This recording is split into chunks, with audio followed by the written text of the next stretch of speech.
Welcome to the Brightstar Lifestyle Podcast, where we say yes to joy.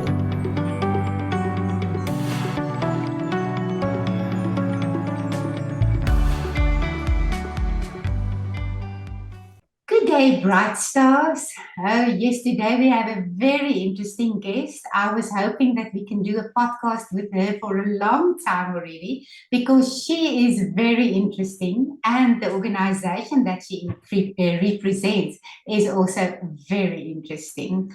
Welcome, Sabrina. Thank you, Amanda. Thank you so much for having us. It's so nice. Sabrina Kala, I would like to introduce you to this special lady. She's the general manager at Missionvale Care Center in Port Elizabeth. Sabrina, when we read and hear your story, it is so inspiring. Would you like to tell us how did it happen? Yeah, I love to ask people what their growth journey was, what happened that really had a growth effect in their lives. And your story really is one about growing and sharing that. Would you like to share with us, please? Yes, I'm gladly doing that. It's a long story though. I'll try to make it as short as possible. I've been born and bred in Germany. I lived in Germany for 25 years of my life. I was a special needs education nurse in Germany. That basically broken down is a person that works with people with any form of disability in any area of life. So from children to youth to grown-ups. And so when I was 25 years old, I had an opportunity to do something. I was given a bit of an inheritance. And I'm not the person like my siblings that would invest the money and look into the when you're old and need it. So I wanted a bit of an adventure and had to think to myself, what do I want to do? And I'm a bad tourist. I'm really bad at touristing, laying on the beach and going to the museum. So I thought, let me volunteer. I mean, working with people is what I love doing. And I do believe that I have things to share. And somehow it's God's hand, I think, that my plans didn't work out the way they did. And I ended up here in Port Elizabeth, Gqeberha, how we call it now, in a special daycare center for disabled children. None of them spoke English, just either Xhosa or Afrikaans. So I was thrown into the deep end in order to communicate. I worked there for 6 months and deeply fell in love with South Africa and with the people and the cultures around me. And when I had to go back home, I was rather miserable. And I was homesick for South Africa and contemplated what to do. So I then decided that I would love to come back. And knowing that my profession is not known in South Africa or pretty much anywhere in the world, I had to do something about that so that I can actually have a livelihood here. And I signed up for international health and care studies. And to be honest, I think I chose that because that was international. And I had an opportunity to study in South Africa and do a lot of things here rather than back in Germany. So I moved to South Africa in 2010 permanently while still studying in Germany. Don't ask me how that went, but it went. And eventually, after finishing my bachelor's degree, worked at the same special daycare center again as a facilitator. And then I moved on fairly quickly to be the second in charge, an assistant manager. And when our manager retired, I then took on her post and became the manager of a beautiful little special daycare center just up the road from where I am now. And yeah, I loved working in the disability sector. I've been doing a bit of voluntary work in different organizations around the city. And somehow after 4 years, I reached the ceiling, I would say. I was like, I've done this now. I had a staff complement of 7 people, 45 children. And it kind of started itching me to broaden my horizon and actually also to spread what I have, because I believe that the knowledge I have can not only be there to be shared with 7 people, and maybe the extension of the parents of those children, but that it's important that more people know how to deal with disabled children in a proper way, and what you can do, and where are your limitations, and where are you actually limiting yourself. So I had this thought in my mind that I should not forever stick with that organization, but I loved it dearly. So it was not easy when then finally the Missionvale Care Center had an advertisement in the newspaper for a general manager. And this is the first time that I've actually even been interested in something that's outside the disability sector. So I thought, let me check my worth and see if they even interested in this German person coming from somewhere, having a qualification somehow. And well, they did. And I'm here now. It's been 6 years. It's been 6 challenging years, but also 6 years of constant growth. I have a staff complement of nearly 50 people. So from 7 to 50 was a huge jump. And not dealing with disabled people in the how do I say, in the sense of way that we see disability. But I do believe that poverty is such a huge disability. So I'm still working in my field, to be honest. So I can translate issues that people present here very well into my field of expertise, if you can put it that way. So that's... I enjoy listening to you so much because hearing your all the experience that you gained and that you were ready for the next step. So I know that Missionvale Care Centre is a very special place, and for 6 years, it's very Yeah. close to your heart. I was wondering because I've been there and it's impressive to walk around the buildings and see what's happening in that special community. So I was wondering, how would a day in the life of Sabrina Kala looks when you are arriving, and what happens there? And maybe if you can try to give the picture that we see when we're there. Yeah, let me tell you, it's very difficult, I find, to explain the picture. But so it's a poor community, and you see there is dirt, there are chicken and pigs and sheep and goats on the roads, and obviously lots of dogs and lots of people. And then you come to the care center, and the care center is a huge place, bigger than people would anticipate from the outside. It is a place with quite a few buildings that are all painted with murals on the wall with motivational quotes. We have a shelter for people to sit under. We have trees that have benches around just to sit and gather. So when I arrive, I usually park my car and have my first consultation right away. So yeah, you meet people instantly, and it's actually what I love about it. Immediately, there's somebody that recognizes you and wants to share something with you. And sometimes wants a problem solved, of course, but sometimes people just come and share what's happened in their life, something good, something bad, something exciting, asking for advice a lot.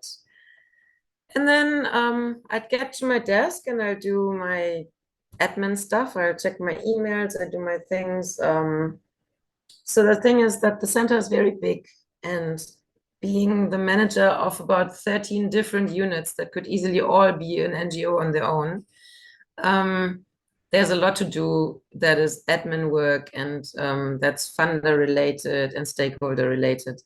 But I believe what makes me love my job the most is that I kept myself a little corner of community engagement. So I still meet my people, and I make sure I meet our learners, and I go around and meet our volunteers, and I'm trying really my best to have my, what do you say, the thumb on the pulse or something, like to keep involved and to know what's happening. And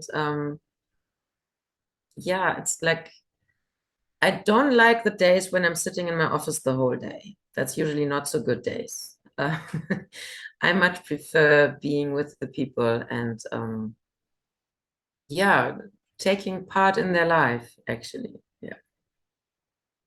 Oh, it touches my heart because I've seen you walking around, seeing how you connect with people, seeing how you love them and how they love you, and the hope that you are sharing. That is so precious. I want to slip in another question, and that is when you go home, I know there's a very special boy waiting for you. Would you just share his name and share your love for him? His name is Sivanati. He's 7 years old. And he is, I keep saying he's making up for the 5 that I didn't have. Uh, he has a lot of energy. Um, he's actually very jealous of everybody here at Missionvale because he doesn't like sharing his mommy. Yeah, so I come home to a person that needs a lot of love, and I think my gift in this life is that I have an overflowing amount of love to give. I keep telling people, you need a hug, knock at my door, you'll get one. Um, yeah, so there's never not enough love. Um, Thank you. yeah, Thank you for sharing that. Because sometimes we think that it's such a big dedication to give a project like yours, and that it's always good to know that you still have a life. That is good oh enough. yes. And when I see someone laughing and enjoying what you are doing. Sabrina, we need stories of hope. Do you have, I think you've got hundreds of stories of hope, but what Probably. maybe one that you would like to share with us that just shows if people use the opportunities that they are given, maybe? Yes. I think the one that I've been telling lately a lot is that of our support groups. Um, Fairly recently, I think in August, September, we started support groups. And we specifically said we should take in the young people. There's a lot of unemployment, there's a lot of drug abuse and gangsterism in the area. And we having a nutrition unit where we're giving out bread and soup to people had a bit of a thing of people intoxicated coming into the center and then ruffling up the older people. And it was becoming problematic. So we said, you know what we're going to do? We're going to stop this. We're going to start support groups in which the people have a chance to share with each other what makes them so angry, so frustrated, why they feel the need to disrespect the elders. And only when you've been to the support group will you get something to eat. So it was a bit of a give and take kind of situation. And when we started, it was, I think, my first session. I'm running the young men support group, which I love dearly. So I have the legit gangsters in my group. And I had a room with about 80 guys, and it has thinned out a lot. So we're about 25. Um, and so in the beginning, it was about the bread and the soup. In the beginning, they came, sat for an hour, and were then entitled to something to eat for a week. And now, what is it, 2, 3 months in, it has completely changed. I won't say that there's not the random person that still comes only for the bread, but in general, we have shared so much. We have spoken about emotions, we have spoken about love languages. Um, and, you know, I actually am such a believer in the power of love. And for this guys to understand different love languages and how you can identify who speaks which language with you. So we were unraveling family constellations. You know, you say your mom never showed you that she loved you, but if you break it all down and if you know the love languages, where could she actually have acted out of love? What could she have done as something because that was her love language? So we went very deep into an emotional pool with this, with, I cannot stress often enough, this group of gangsters. And we have come to a point now where for the past 4 weeks, we have been writing. Everybody got a little notebook and a pen, and we are writing. So we have listened to stories about the day we were born, the worst day of my life, where have I disappointed myself, the best day of my life. So the guys are writing it. They have a week to prepare, and then they are sharing with each other in the support group. And these very rough appearing young men share so deep things. Like I remember when we wrote about the worst day in my life, I chose not to. I was like, the worst day of my life was so bad, I do not want to share it with them. And I've heard stories. We sat there, half the room was full of crying people because it was horrible stories, but a person had the courage to share such a deeply painful experience with a group of people that he had met 2 months ago. And another thing that really touches me there is that when we talk about hope, these gangsters operate within the Missionvale community in different groups. So there are about 16 different areas within Missionvale, and the people are not friendly with each other. And now they are thrown together into one room, and they have actually said how this has helped them to feel safer in their community. Because wherever they go, they know somebody now. So yeah, they can move around feeling safer and feeling a new sense of community with these people they've now shared with deep stuff. So that is where my biggest story of hope is at the moment, where I see that they want to change something in their life. They are trying, like we started the writing to try get away from the drugs. If we can write instead of being bored and smoking, we have achieved something. A cigarette at a time, a joint at a time, you know. So, yeah, that's the most recent, most. I think I've lost you. Are you back?